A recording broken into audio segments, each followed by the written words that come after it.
లో కూటమి ప్రభుత్వం అందరి ప్రభుత్వం, అన్ని వర్గాల ప్రభుత్వం. ఇప్పుడే నేను స్త్రీ శక్తి ఇచ్చాను.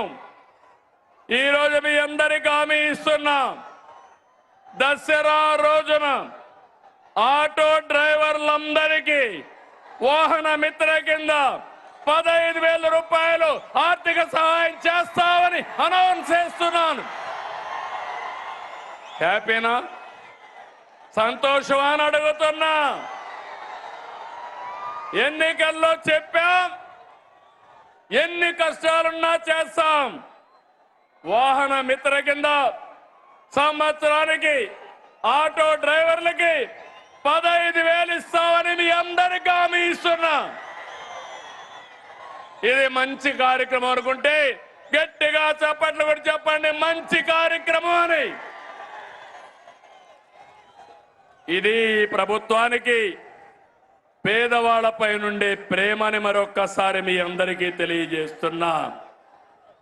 మీరందరూ ఒకసారి చూస్తే అటు కేంద్ర ప్రభుత్వం నరేంద్ర మోడీ గారి నాయకత్వం దసరాకి మనందరికీ ఒక కానుక ఇస్తున్నారు.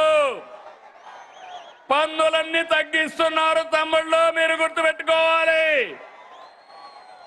అన్ని పన్నులు తగ్గి వస్తువులు మీ అందరికీ అందుబాటులోకి వస్తున్నాయి.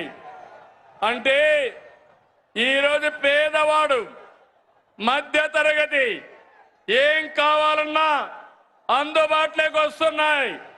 దీనికి నేను ప్రధానమంత్రి నరేంద్ర మోడీ గారిని అభినందిస్తున్నా. మీరు తమ్ముళ్ళు ధరలు తగ్గించినప్పుడు కృతజ్ఞత చెప్పాలనా లేదా? మీరు ఏదైతే పన్నుల తగ్గింపు నిర్ణయం మంచి నిర్ణయం అవునా కాదా అని మిమ్మల్ని అడుగుతున్నా.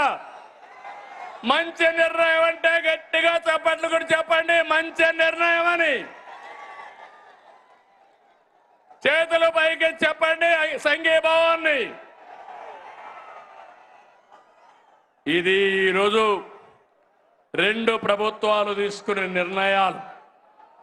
పేదవాళ్ళని పైకి తీసుకురావాలని, మీ ఖర్చులు తగ్గించాలని, మీ ఆదాయాన్ని పెంచాలని అటు కేంద్రం ఇటు రాష్ట్రం రెండు కూడా ముందుకొచ్చామని చెప్పి కూడా నేను మీకు తెలియజేస్తున్నా.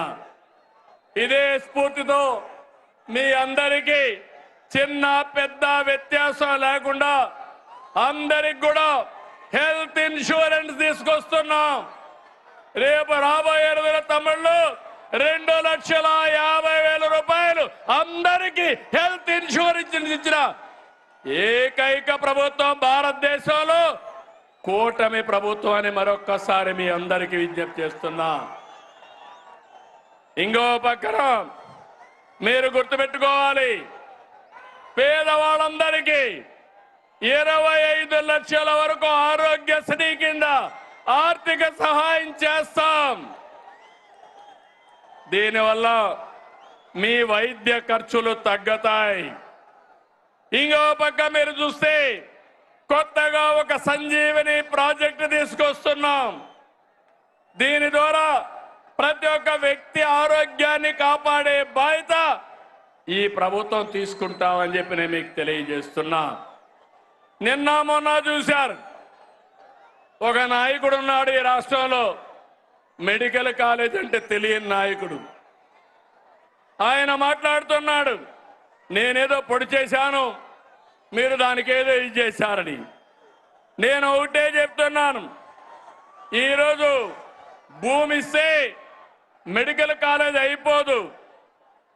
ఈ రాష్ట్రంలో విద్యా సంస్థలకి ప్రాధాన్యత ఇచ్చిన ప్రభుత్వం ఎన్డీఏ ప్రభుత్వం, కేంద్ర ప్రభుత్వం, ఇటు రాష్ట్ర ప్రభుత్వం. రాష్ట్రంలో మెడికల్ కాలేజీలు తెచ్చిన ప్రభుత్వం తెలుగుదేశం ప్రభుత్వం అవునా కాదా అని మిమ్మల్ని అడుగుతున్నాను. ఈరోజు దగ్గర 17 కాలేజీలుంటే ఒక కాలేజీ మాత్రం మొన్నే పాడేరు ఆపరేషన్ చేశాం. 16 కాలేజీలు చేయలేకపోయాం. ఫౌండేషన్ వేయడం, రిబ్బన్ కట్ చేయడం, నేనేదో చేశామని చెప్పుకోవడం కాలేజీని నడిపే విధానం కాదు. అందుకే ఈరోజు ఈ ప్రభుత్వం పీపీపీ విధానం తీసుకొచ్చాం. ఆస్తి మనది, వేరే వాళ్ళు దాన్ని